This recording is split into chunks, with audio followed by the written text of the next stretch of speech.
Hey, what's going on, guys? Today I want to show you the results of 100 Uber 5 ways. So these are the 5 ways that are using the Unrelenting Legion emblems.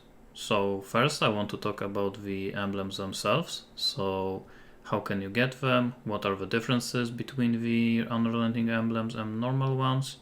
What rewards you can get from them? And why am I calling it a gamble? Because it's not really a strategy, but more on that later. Then I will show you some highlights from when I was doing them, and then obviously the results. Okay, so first of all, how can you get them? So these emblems drop from just a normal 5-way emblems.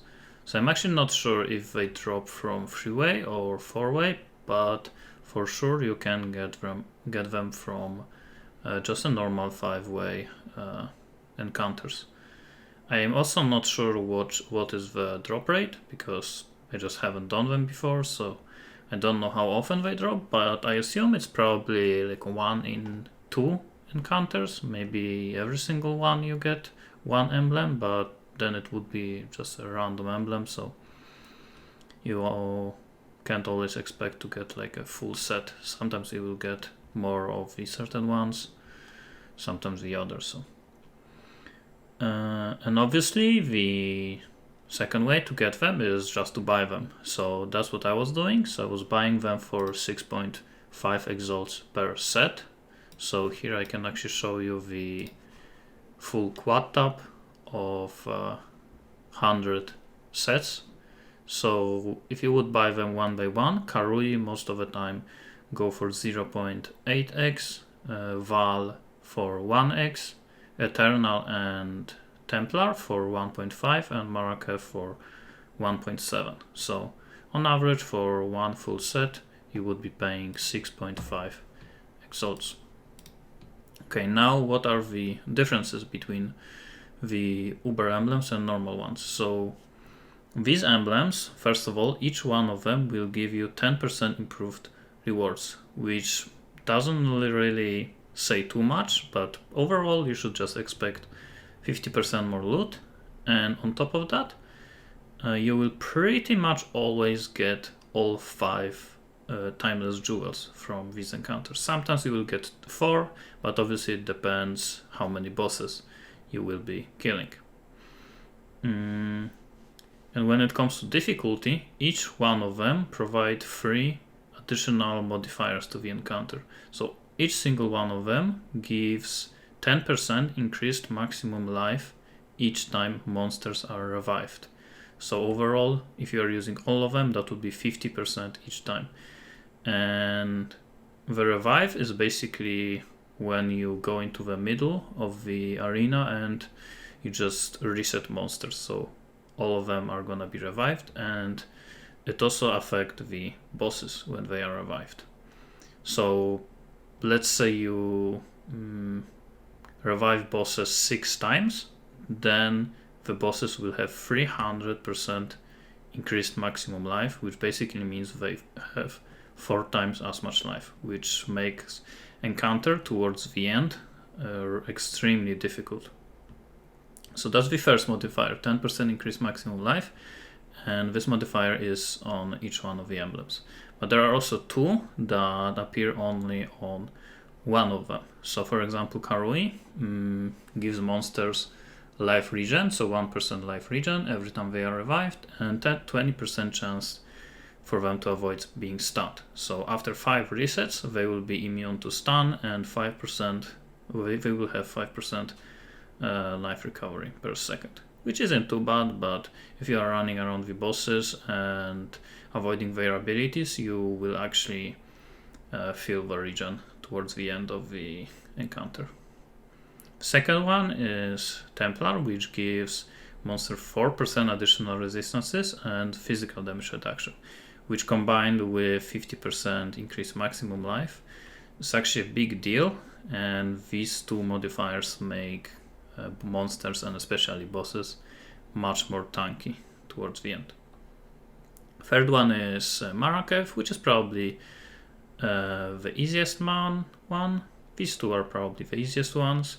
So this one is 10% increased movement speed and attack and cast speed, which doesn't really do too much. Attack and cast speed can be a bit annoying because most of the bosses will cast their abilities faster, so it would be harder to avoid them.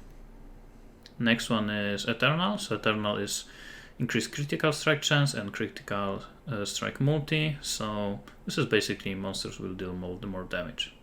But the most important one and most difficult one is, in my opinion, the Val one, which gives monsters penetrate 4% of enemy resistances and overwhelm physical damage reduction, but that one doesn't matter too much. So penetrate 4% enemy resistances. When you revive monsters 5 times, they will penetrate 20% of your resistances. So instead of 75% res, you will have 55, which almost double the amount of elemental damage you take. And if you are doing them with support and you have 90% resistances, this will reduce them to 70, which means you are pretty much taking 3 times as much elemental damage after 5 revives.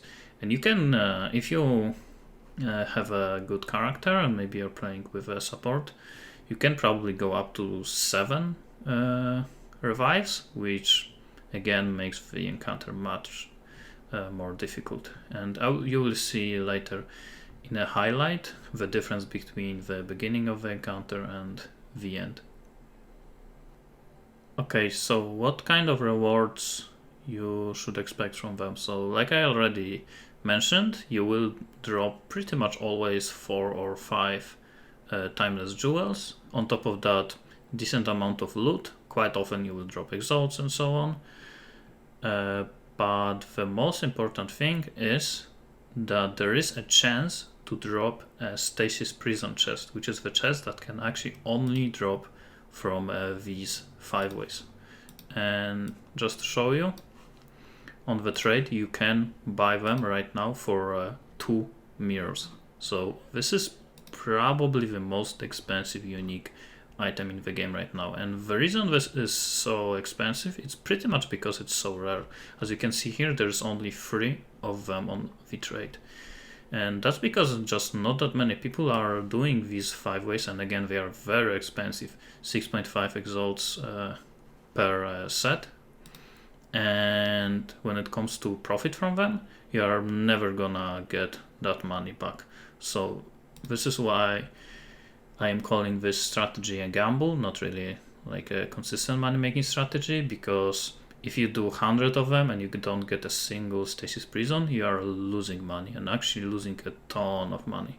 So you don't really care about all of the loot you are dropping, you are only relying on the Stasis prison. Otherwise, again, you will just lose all of your money. And by the way, you can do these 5 ways with also normal emblems. For example, you can remove this one and use that one, remove this one and go with that one, and this will actually work.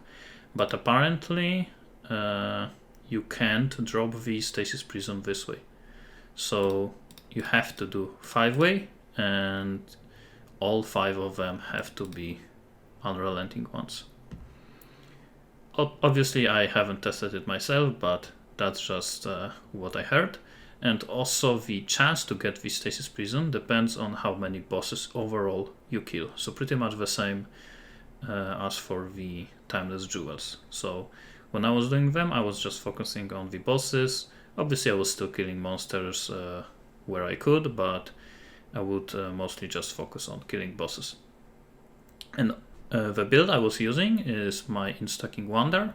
So I was using my 11 link wand with Squire, with Power Siphon for just full single target damage, and 6 link Kinetic Blast. Also, when I was doing it, at some point on my Twitch channel, in my chat, someone offered to help me with his Aura bot. So I actually did some of the 5 ways with Aura bot, just so I could see how much different it's gonna be. And I think I did overall like 30%, maybe 40% of all of the 5 ways with aura support. And when I was doing them alone, I was able to kill between 30 to 35 bosses, and with aura support around 40. So overall with aura support 25% more bosses. Okay, so now let me show you some highlights.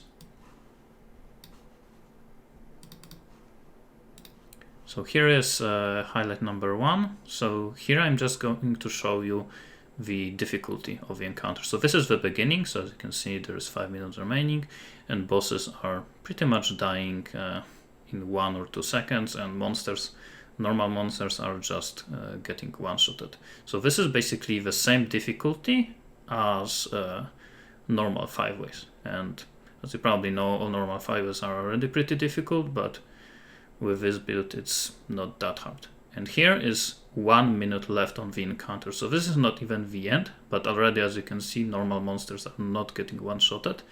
And boss, instead of dying in like 1 or 2 seconds, it takes at least 5 to kill them. So encounter is much difficult. And also I was actually dying from time to time. On average, I think when I was doing them solo, I was dying once every, I would say, 2 encounters.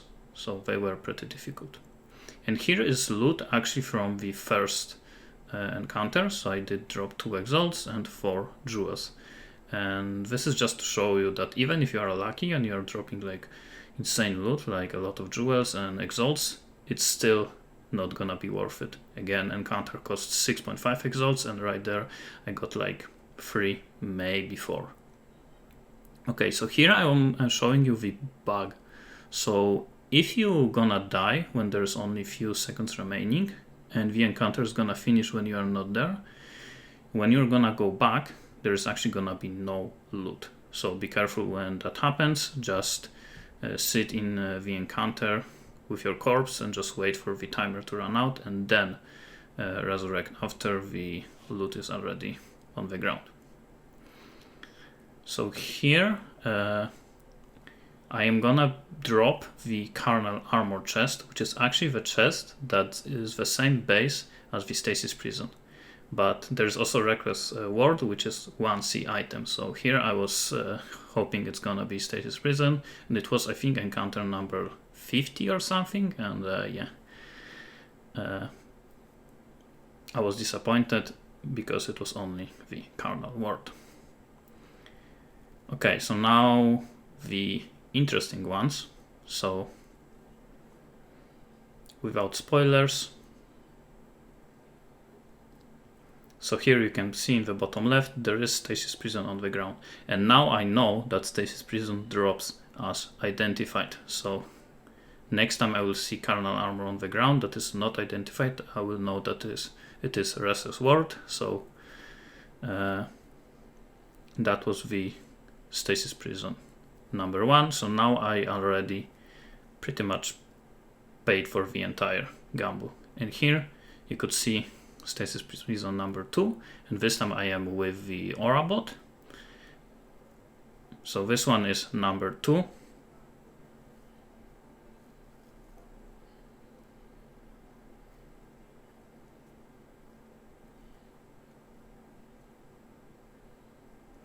And here is number 3. So I definitely did not expect to get 3 of them. I was thinking 1, maybe 2.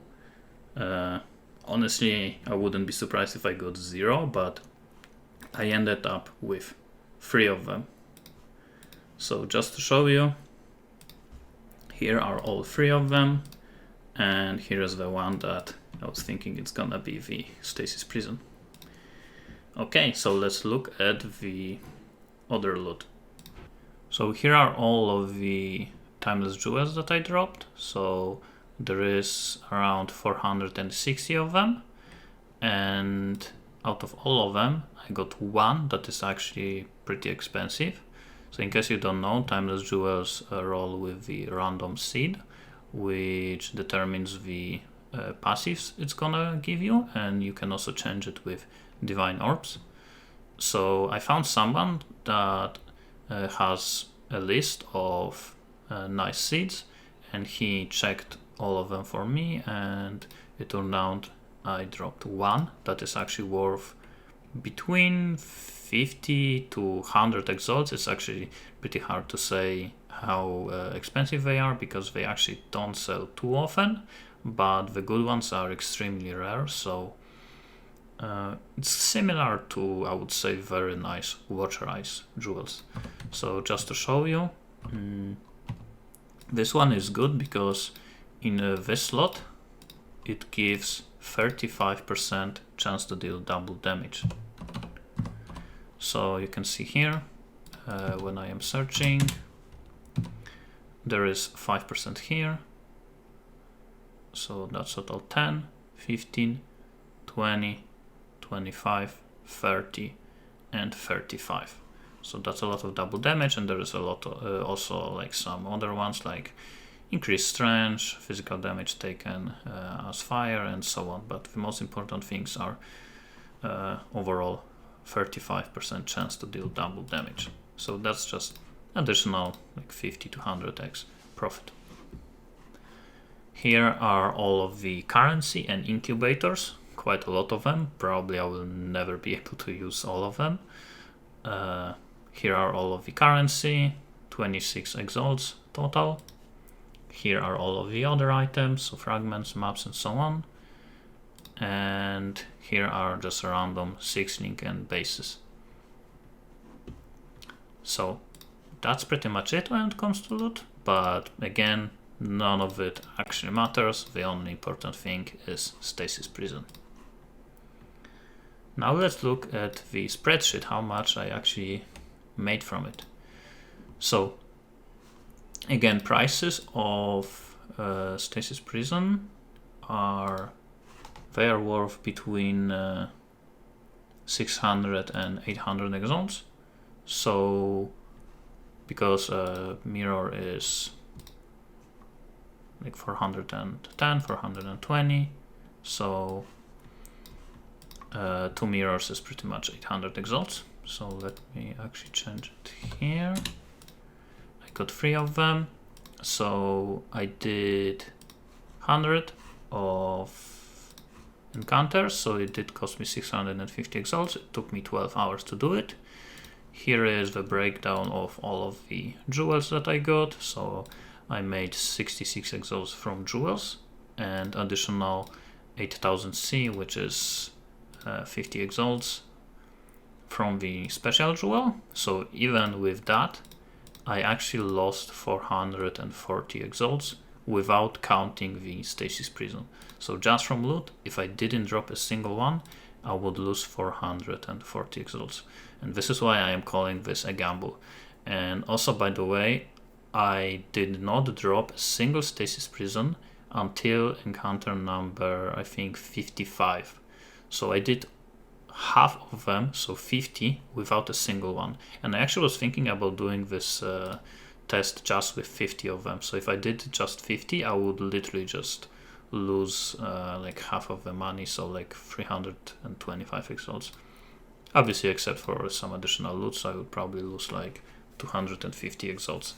So you definitely can be unlucky and yeah, do not get anything. But then again, I did another 50 and I did drop 3 of them, so it's a pretty big RNG. So now with Stasis Prison, I did end up profiting 2000 exalts, so pretty much 88 x per hour if you would look at this as a strategy. But now I'm probably not expecting to sell them for 800x. They will probably sell for around 600, because recently I have been seeing some of them show up on trade for around 600, so that's still 1.4k exalts. So this is definitely the most amount of money I ever made in PoE in just 12 hours, but then again, this is a gamble. There's very limited amount of these emblems on the trade. Not that many builds can actually do them efficiently, and they are extremely expensive. So I do not expect that many people to do them, and this is probably why the prices of the chest are this high. And also, if you are wondering, the build that is using the Stasis Prison is the Forbidden Rite, and this is pretty much the only build that is using it, and this is the only reason why the chest is this expensive, except of the rarity of it. If that build didn't exist, no one would be actually using this chest, and this strategy would be worthless. Okay, so just to finish the video, I quite enjoyed this. I haven't seen anyone doing this strategy, so I decided to try it out. It was definitely fun, and as you can see, definitely rewarding. But again, be careful when you're gonna be doing this. You can end up just losing all of your money very fast. So thanks for watching, and see you next time.